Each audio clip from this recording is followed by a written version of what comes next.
사랑이 없는 사람은 계속해서 사랑하자라고 말을 합니다.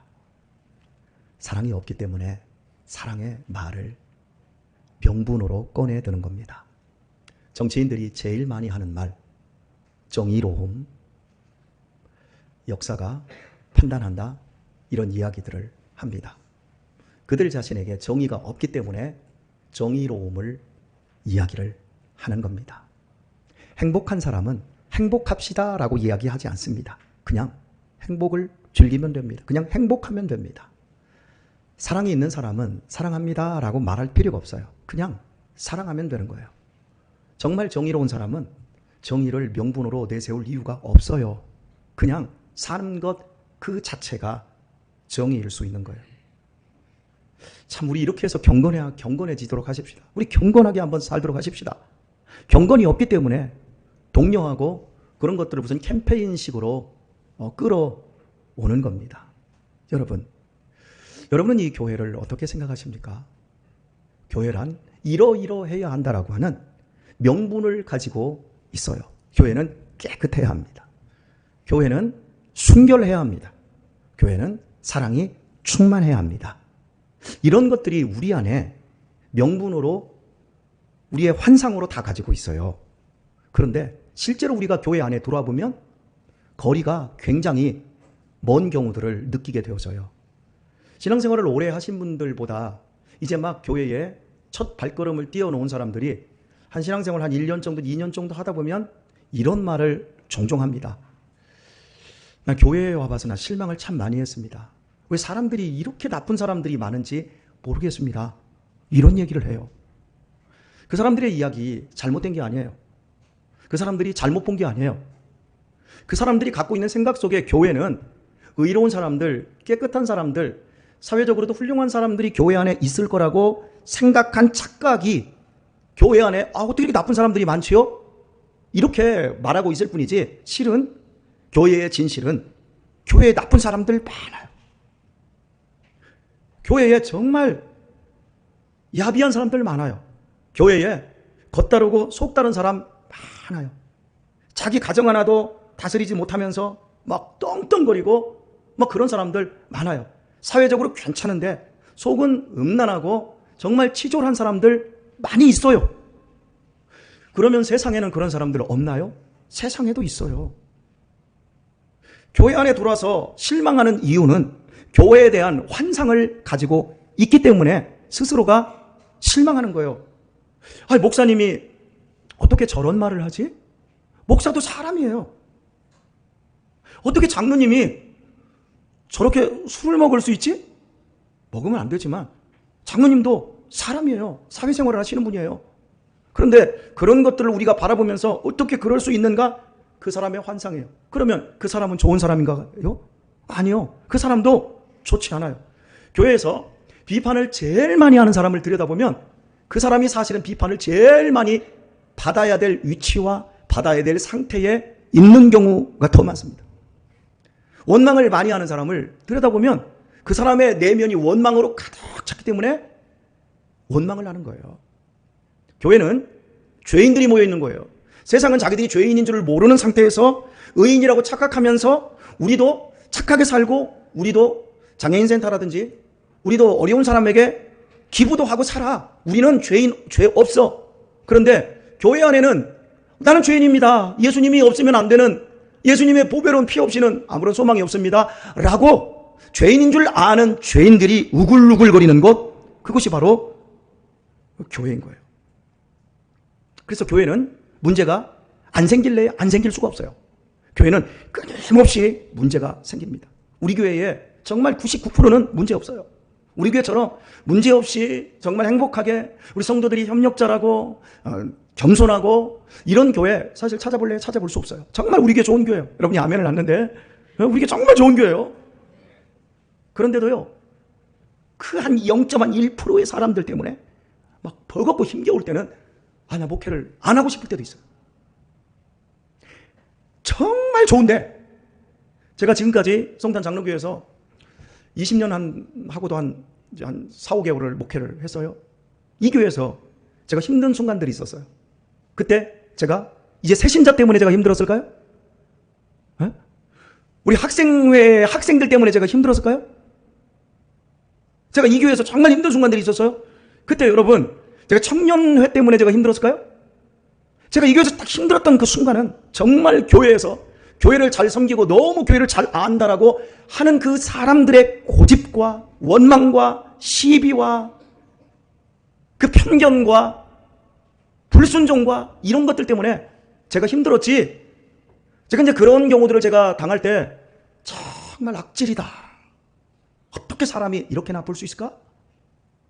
여러분도 한번 이 교회에서 신앙생활 하면서 힘들었던 순간순간을 한번 되짚어 보세요. 누구 때문에 힘들어요? 목사 때문에 힘들죠. 그렇지 않던가요? 우리 교회에서 목사님만 정말 순하면 우리 교회는 정말 문제 없을 텐데 다 묻는 분들은 다 속으로 다 경험을 하신 분들일 거예요. 예, 저도 문제가 심각해요. 우리 모두는 문제가 심각해요. 우리가 문제가 내 안에 심각하게 문제가 있다라고 하는 걸 알면 그때부터 그 교회는 소망이 있어요. 그런데 나는 괜찮아. 다 저 인간들이 잘못했어요. 저 권사님들 때문에, 저 권사회장이 때문에 그런 거예요. 저 청년회장 때문에 그런 거야. 이렇게 타인에게로 모든 시선이 간다? 그럼 그 교회는 죄인들이 모여 있는데 그때부터 이제 완전히 악인들로 바뀌어버리는 거예요. 구원받은 죄인들이 모여서 하나님의 은혜를 찬양하고 하나님의 은혜를 더 필요로 함으로 말미암아 우리가 점점 더 좋은 사람으로 더 아름다운 공동체로 주님의 몸으로 빚어져가는 것이 교회여야 합니다. 그런데 교회가 나는 괜찮아. 난 누구 때문이야? 뭐 때문이야? 나쁜 사람의 단점이 뭐냐면 항상 이유가 있어요. 나쁜 이유가 있어요. 거기에 맞는 딱 들어맞는 상황이 있어요. 거기에 맞는 명분이 분명해요. 그냥 대충 넘어가는 게 없어요. 꼬장 그냥 따지면 다 맞아요. 근데 그렇게 하는 사람들은 자기들이 행복을 누리지를 못해요. 이 교회는 정말 불가사의한 곳입니다. 우리 사람이 이 지구를 다스리고 있는 만물의 영장입니다만은 태양계라고 하는 것으로 봤을 때 이 지구는 정말 작은 거거든요. 그리고 이 태양계와 이 태양계를 감싸고 있는 우리 은하계 속에서 우리라고 하는 존재를 생각해 보면 이건 미물에 지나지 않는 거예요. 그런데 이 거대한 우주를 만드신 하나님이 우리 인간과 하나의 공동체를 만드셨어요. 그것이 교회예요. 그러니까 어떻게 창조자 하나님과 인간 미물이 함께 동역을 할 수 있습니까? 여러분, 죄인하고 판사하고 검사하고 섞어놨어요. 그러면 형제가 될 수 있을까요? 그들이 아름답게 식사하고 함께하는 시간들을 정말 농밀하게 만들어 갈 수 있을까요? 쉽지 않아요. 아니, 거의 불가능해요. 그런데 어떻게 하나님과 인간들이 함께 아름다운 몸을 일구는 공동체를 일굴 수가 있는가? 그래서 참된 성전이 되어 가기까지 교회는 끝없는 도전과 내적인 갈등과 많은 상처와 아픔들을 견뎌내야 합니다. 시간이 필요합니다. 그래서 결국에는 우리 주님이, 우리 하나님이 우리를 다 용납해 주심으로 말미암아 우리가 누리는 마지막 끝지점이 예수님을 닮은 성화에서 영화롭게 되는 그 지점까지 나아갈 수 있는 거지요. 시간이 필요해요. 상처와 아픔과 괴로움들을 이겨내고 견뎌내야 될 시간들이 필요해요. 우리가 정말 한 가족을 일구고 그 가족 안에서 여러분, 가족이 온전해지기까지 정말 얼마나 많은 시간들이 필요합니까? 우리 자녀들 출산하고 입양하고 이렇게 키워내는 지금 과정, 제가 이제 우리 하영이 같은 경우는 24년, 우리 아들들과는 14년을 지금 분투하면서 지나와요. 우리 아이들이 지금 하나하나 커가요. 그래서 제가 들을 수 있는 그 얘기 중에 이런 얘기를 들을 때마다 참 기분이 좋아요. 어쩜 그렇게 아들들이 아버지를 꼭 닮았어요. 아버지 흉내를 내는 거예요. 뭐 이제 우리 아들들하고는 넷이 이제 운동장을 나가든지 체육관을 가도 이제 뭐 애들이 운동을 잘하니까 뭐 농구를 하든 뭐 야구를 하든 뭐 배구를 하든 사람들이 어쩜 이렇게 운동을 잘하냐고. 목사님, 얘 배구 시키세요. 뭐 다 그런 얘기를 해요. 그럼 저는 이런 얘기를 해요. 아이들이 하고 싶은 걸 시킬 겁니다. 그러면 어른들이 한마디예요. 다 잘하면 나중에 아무것도 못해요. 한 가지만을 잘해야 돼요. 이번에도 삼성화재 선수가 은퇴하고 우리 이제 평택 이제 팀에 클럽에 들어왔어요. 그 친구가 우리 유신이를 보더니 우리 유하 유민이 얘네들을 데리고 같이 한 30분 수비 훈련을 딱 시켜보더니 목사님 다 타고났어요. 무조건 배구시키세요. 그래요. 그래서 그냥 인생을 살아가는 데에서 즐길 줄 알기만 하면 돼요. 뭐 지가 배구를 하든 뭘 하든 뭐 나중에 지들 인생은 지네들이 찾아가고 얘네들이 하나님을 경외하고 교회를 세워가는 그런 일로 일생을 보낼 수만 있다면 저는 그것으로 만족하고 감사해요. 얘네들이 아버지를 닮아가고 있어요. 아버지를 흉내내다 보니까 아버지를 닮아가요. 우리가 교회 안에서 믿음 안에서 살다 보면 우리가 누구를 흉내내게 했어요? 먼저 믿은, 먼저 은혜를 경험한 하나님의 사람들을 우리가 닮아가기를 원하고 또 닮아가는 거예요. 우리 권사님들, 우리 집사님들이 닮아가는 거예요. 우리 집사님들을 또 우리 청년들이 닮아가는 거예요. 우리 청년들이 닮아가는 그 예수님의 모습을 우리 학생들이, 그리고 나중에 우리 지금 현재 여기 어린이들이 나중에 그 모습을 닮아가면서 계속해서 교회가 성장하는 거예요. 여러분, 세상에서 가장 위대한 게 뭔 줄 아세요? 내가 변하는 거예요. 인생에서 제일 어려운 건 나 자신을 변화시키는 거예요. 나 자신을 변화시키는 건 내가 내 몸에서 살 1kg 빼내는 것도 힘들지만 나 자신을 예수 그리스도의 사람으로 나 아닌 정말 내가 존경하고 내가 따라야 될 그분의 그 생명으로 변화시키는 것, 이건 정말 불가능한 일이에요. 그런데 그 일을 우리는 교회 안에서 믿음을 통해서 우리는 만들어져 가고 빚어져 가고 있는 거예요. 빌립보 교회에 바울이 감옥 안에서 편지를 보냈어요. 빌립보 교회가 굉장히 바울의 선교 사역에 있어서 도움을 주고 금전적으로도 도움을 주고 정말 많은 위로를 주었던 교회였습니다. 이렇게 좋은 교회가 없어요. 그런데 그 교회 안에 뭔가 큰 일이 벌어졌어요. 성도들이 뭔가 큰 일이 벌어졌는데 그 내용은 몰라요. 그래서 디모데를 보내서 뜻을 같이 하여 내가 너희로 하여금 이 문제를 해결했으면 좋겠다. 빌립보 교회 같은 좋은 교회도 문제가 생겼어요. 왜? 죄인들이 모여 있으니까. 아무리 사역을 잘한다 할지라도 죄인들이 모여 있으니까. 여러분, 우리가 따라가기를 원하고 닮기를 원하는 교회, 말만 하면 초대교회로 돌아가자 그러는데 여러분, 초대교회 모습을 한번 생각해 보세요. 오순절에 성령 강림으로 인해서 교회가 세워지지 않았습니까? 그리고 나서 여러분, 교회가 폭발적으로 3,000명, 5,000명씩 막 모여들었어요. 그러면 교회가 계속해서 성장했나요? 아니요. 히브리파 유대인 그리고 헬라파 유대인들 그 과부의 구제에서 누구는 더 많이 주고 누구는 빠뜨렸다는 그 문제로 교회가 제일 먼저 싸우기 시작해요. 여러분, 큰 위기의 순간 사도들이 우리는 말씀과 기도에만 전념하고 집사님들 7분을 세워서 구제하는 일에 당신들이 좀 지혜롭게 해달라. 여러분, 교회가 세워지자마자 초대교회가 분열로 인해서 싸울 뻔 봤어요.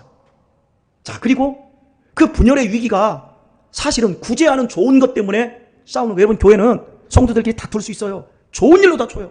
나쁜 일로 다투는 게 아니에요. 근데 그때 누가 그것을 봉합하고 이겨낼 수 있습니까? 믿음 안에서 성숙한 사람들이 그것들을 봉합하고 이겨낼 수 있어요. 이렇게 첫 번째로 초대교회가 분열의 위기에 직면했는데 두 번째에 또 어떤 사건이 일어납니까? 바나바라는 사람이 선교 사역을 위해서 자기의 밭을 팔아요. 그리고 헌금을 드렸더니 아나니아와 삽비라도 자기의 밭을 팔아서 헌금의 일부를 감추고 일부만 드렸어요. 다 드렸다고 그랬어요. 그래서 성령님이 아나니아와 삽비를 죽여버려요. 두 번째 위기, 헌금 때문에. 내가 드린 헌신의 재물 때문에 교회가 큰 위기에 봉착해요. 그리고 계속해서 외부적인 핍박으로 인해서 야고보 사도가 목배임을 당하여 죽임당합니다. 계속해서 끊임없이 초대교회가 흔들리고 문제 속에 직면해 있었어요. 여러분, 교회는 계속해서 어려움들이 생겨요. 우리 교회가 지금 어려움이 없지요? 앞으로 어려움 생길 거예요. 아니, 지금도 어려움이 있어요. 계속해서 끊임없이 이런 어려움들이 생기게 되어집니다. 그때 여러분은 어떻게 대응하실 겁니까? 뭐 교회가 이래? 믿을 사람 하나도 없네? 없어요, 여러분. 믿을 사람 없어요. 우리가 믿을 이는 예수님밖에 없어요. 우리가 예수님을 믿음으로 말미암아 우리 자신들이 더 사랑합시다, 더 경건하게 살아가십시다, 더 정의로웁시다, 이렇게 말할 필요 없는 겸손한 죄인들로 바뀌어가는 것, 그것이 교회인 겁니다. 여러분, 우리의 인생 속에서 우리가 교회를 바르게 들여다보았으면 좋겠습니다. 오늘의 말씀을 맺도록 합니다. 성장의 시간은 굉장히 깁니다. 그리고 많은 시련과 연단들이 필요합니다. 여기 우리 아이들 정말 많은 갈등과 어려움들 겪어야 합니다. 여기 은서, 우리 하은이, 우리 다혜, 앞으로 깨지고 부서질 일이 얼마나 많은 줄 알아요. 여러분의 자존심이, 여러분의 인격이 짓밟히는 순간들이 앞으로 여러분의 인생 속에서 수없이 많이 찾아올 거예요. 그때 여러분이 어떻게 견뎌야 될까요? 한 번에 해결할 수 있는 것이 없고요. 한 번에 뭐든지 쪽내지 마세요. 예수 그리스도를 바라보세요. 그리고 나는 부족합니다. 나 연약합니다. 그래서 주님이 저를 붙잡아 주셔야 되겠습니다. 수없이 많은 시련과 연단 속에서 망가지고 깨지고 피하는 사람들이 아닌 정면으로 맞서서 더 단단해지고 더 아름답게 깎여져서 더 훌륭한 믿음의 사람들로, 그리고 이 교회가 믿음의 공동체로 든든히 세워져 갈 수 있기를 우리 주 예수님의 이름으로 축원합니다.